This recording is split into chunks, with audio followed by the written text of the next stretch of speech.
जय भीम, नमो बुद्धाय। मैं एक बार फिर सम्यक वाणी टीवी की ओर से उपस्थित हूँ और आपका फिर एक बार हार्दिक स्वागत करता हूँ। आज हम चर्चा करेंगे एक बहुत ही महत्वपूर्ण विषय की, और उस विषय का नाम है आत्मा। कि क्या आत्मा होती है या नहीं होती है।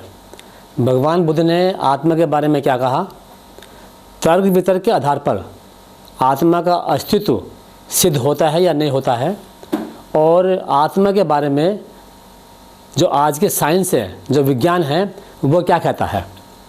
तो हम 3 बिंदुओं से आत्मा पर चर्चा करेंगे। तो हम सबसे पहले लेते हैं भगवान बुद्ध की विचारधारा। भगवान बुद्ध ने आत्मा के बारे में क्या कहा। पहली वाली वीडियो में हमने ये स्पष्ट किया था कि भगवान बुद्ध ने जो एक बहुत ही महत्वपूर्ण नियम की खोज की थी, उस नियम का नाम है अनित्यवाद, लॉ ऑफ चेंजेबिलिटी। अर्थात भगवान बुद्ध ने सिखाया था इस संसार के अंदर हर चीज़ परिवर्तनशील है। इवन एक धूल के कण के बराबर भी कोई ऐसी वस्तु नहीं है जिसमें परिवर्तन ना होता हो। अब भगवान बुद्ध कहते हैं कि जब संसार के अंदर सब कुछ परिवर्तनशील है, कोई भी चीज़ ऐसी नहीं है जिसमें परिवर्तन ना होता हो, तो फिर ऐसी चीज़ इस दुनिया में नहीं रह सकती जिसमें परिवर्तन ना होता हो। जैसे कि आत्मा, लोग कहते हैं, जो आत्मा को मानने वाले लोग हैं वो कहते हैं कि आत्मा अजर है, आत्मा अमर है। इसका मतलब है कि आत्मा कभी उसकी आयु नहीं बढ़ती, आत्मा को वृद्धावस्था प्राप्त बिल्कुल नहीं होती, वो कभी नहीं होती, इसलिए आत्मा अमर है। अब जब इस संसार के अंदर सब कुछ परिवर्तनशील है, तो भगवान बुद्ध ने कहा कि इस संसार के अंदर और हमारे शरीर के अंदर आत्मा नाम की ऐसी कोई चीज़ नहीं रह सकती जिसमें परिवर्तन न होता हो। तो इसलिए भगवान बुद्ध ने कहा हमारे शरीर के अंदर आत्मा नाम की कोई चीज़ नहीं है, क्योंकि ये परिवर्तन के सिद्धांत के विरुद्ध है। अब बात करते हैं हम तर्क वितर्क की।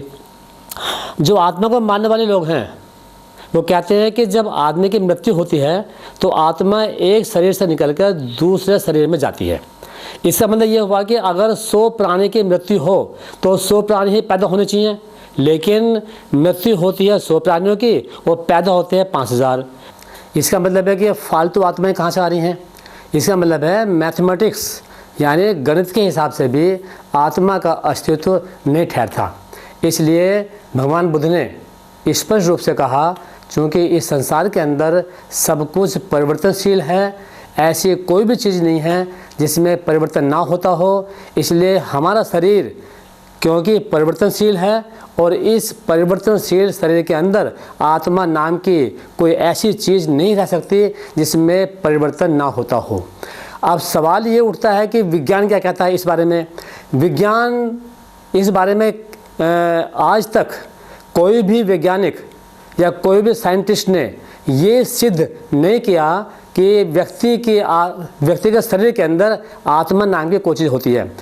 यानी कि ऐसा कोई हमारे शरीर में कोई भी क्रिया ऐसी नहीं होती जिसको आत्मा करती है। वैज्ञानिकों ने ये बताया है कि हमारे शरीर में जितनी भी क्रियाएं होती हैं, उन सब क्रियाओं को करने के लिए प्रत्येक अंग हमारे शरीर के अंदर, हमारे बॉडी के अंदर है। अब जैसे कि कुछ लोग कहते हैं कि भाई आत्मा जो है हमारे हृदय, दिल के अंदर रहती है। अरे भाई, दिल के अंदर रहता है खून, ब्लड, और वो दिल जो है उस ब्लड को हमारे शरीर के जितने भी अंग हैं, जितने भी ऊतक हैं, उन सब तक भेजता है। अंगों तक भेजता है, ऊतकों तक भेजता है, और वो वहाँ जाके अपना भोजन बनाते हैं। और कोई कहता है कि आत्मा दिमाग में होती है। अरे भाई, दिमाग के अंदर, मस्तिष्क के अंदर तो केंद्र होते हैं। हमारे शरीर की क्रियाओं को नियंत्रित करने वाले बहुत से केंद्र होते हैं मस्तिष्क के अंदर, और मस्तिष्क का काम है सोचने समझने का काम। और जो हम खाना पीना खाते हैं उससे जो ऊर्जा मिलती है, उस ऊर्जा से हमारा मस्तिष्क और हमारा शरीर जो भी क्रिया करता है वो सब उसी खाने पीने से प्राप्त जो ऊर्जा है वो उससे ही करता है। अब सवाल होता है ये कि भगवान बुद्ध ने भी ये कहा कि आत्मा नहीं होती, तर्क वितर्क के आधार पर भी आत्मा नहीं ठहरती, मैथमेटिक्स के हिसाब से भी आत्मा नहीं ठहरती, और विज्ञान के हिसाब से भी आत्मा नहीं है। और अब सवाल ये उठता है कि जब ये आत्मा नहीं होती है तो हमारा शरीर, हमारा दिमाग कैसे कार्य करता है? इसके लिए हमें दो वैज्ञानिकों को, दो साइंटिस्ट को हमें याद करना पड़ेगा।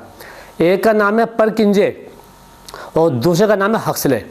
जो परकिंजे हैं उन्होंने सिद्ध किया है कि कोशिका हमारे शरीर की सबसे छोटी इकाई है। हमारे शरीर का जो सबसे छोटा हिस्सा है, जो सबसे छोटा पार्ट है, smallest part of our body, उसको कहते हैं कोशिका, सेल, इंग्लिश में सेल कहते हैं। उस सेल के अंदर एक चीज़ होती है जिसको कहते हैं जीव द्रव्य, जो रासायनिक पदार्थों से बना होता है।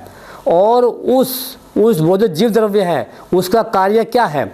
उसका कार्य है रासायनिक ऊर्जा को जीवन में बदलना, जीवन शक्ति में बदलना। जीवन शक्ति क्या है? कार्य करने की क्षमता। जो हम कार्य करते हैं वो हमारे अंदर कार्य करने की कैपेसिटी है, कार्य करने की क्षमता है, तभी हम कार्य करते हैं। और जो ऊर्जा हमें मिलती है वो ऊर्जा को जीव द्रव्य हमारे लिए पैदा करता है। और जब जीव द्रव्य का केमिकल स्ट्रक्चर, जीव द्रव्य की बनावट चेंज हो जाती है, क्योंकि परिवर्तन तो हर जगह है, या उसके अंदर कुछ कमियां आ जाती हैं, तो जीव द्रव्य अच्छी तरह ऊर्जा का निर्माण हमारे लिए वो नहीं करता है। और जब नहीं करता है तो धीमे धीमे आदमी के काम करने की कैपेसिटी वो कम हो जाती है। और एक अवस्था ऐसी आती है कि जीव द्रव्य जीवन यानी शक्ति का उत्पादन करना बंद कर देता है और आदमी की मृत्यु हो जाती है। हम कहते हैं कि आदमी की मृत्यु होगी। जो हक्सले हैं, हक्सले ने बताया है, जो वैज्ञानिक थे, कि ये जो जीव द्रव्य है यही हमारे जीवन का आधार है। यही जीव द्रव्य है जो हमें जीवित रखने के लिए रासायनिक पदार्थों को, रासायनिक ऊर्जा को शक्ति में परिवर्तित करता है। तो अब सवाल ये है कि फिर ये आत्मा का चक्कर समाज में, लोगों में क्यों चालू किया गया? इस आत्मा को क्यों पैदा किया गया?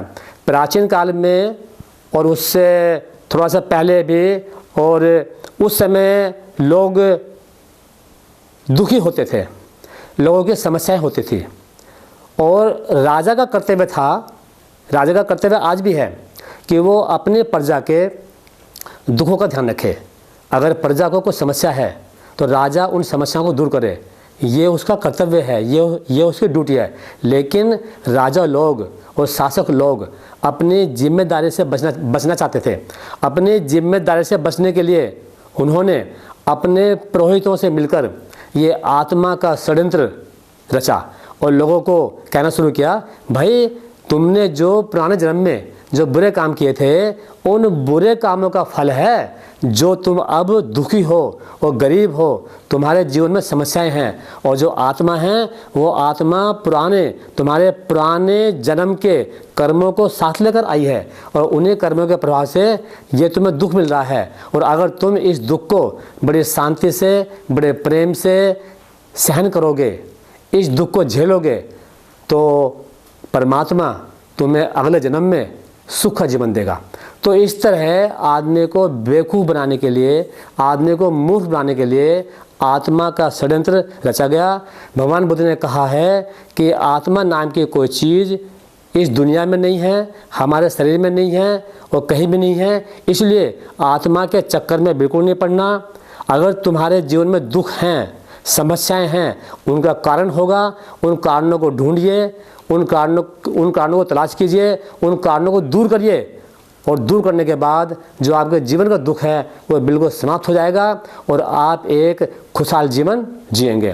तो मैं समझता हूँ कि अब आप अच्छे प्रकार से समझ गए होंगे कि आत्मा नाम की चीज़ इस संसार में नहीं रह सकती, क्योंकि ये पूरा संसार और हमारा शरीर परिवर्तनशील है, और इस परिवर्तनशील शरीर के अंदर अपरिवर्तनशील नाम की कोई चीज़ नहीं रह सकती। और मैं समझता हूँ कि आप अच्छे प्रकार से समझ गए हैं कि आत्मा के चक्कर में नहीं पड़ना। अपने जीवन को खुशहाल बनाने के लिए हमें कर्म करना है, हमें अच्छे कार्य करने हैं, बुरे कार्य नहीं करने, क्योंकि बुरे कार्य ही आदमी को दुखों में डालते हैं। भगवान बुद्ध ने कहा कि आदमी स्वयं अपने लिए ऐसी परिस्थितियाँ स्थापित करता है, जिससे आदमी के जीवन में दुख पैदा होता है। तो इन्हीं शब्दों के साथ और इसी चर्चा के साथ आप सभी को बहुत बहुत धन्यवाद।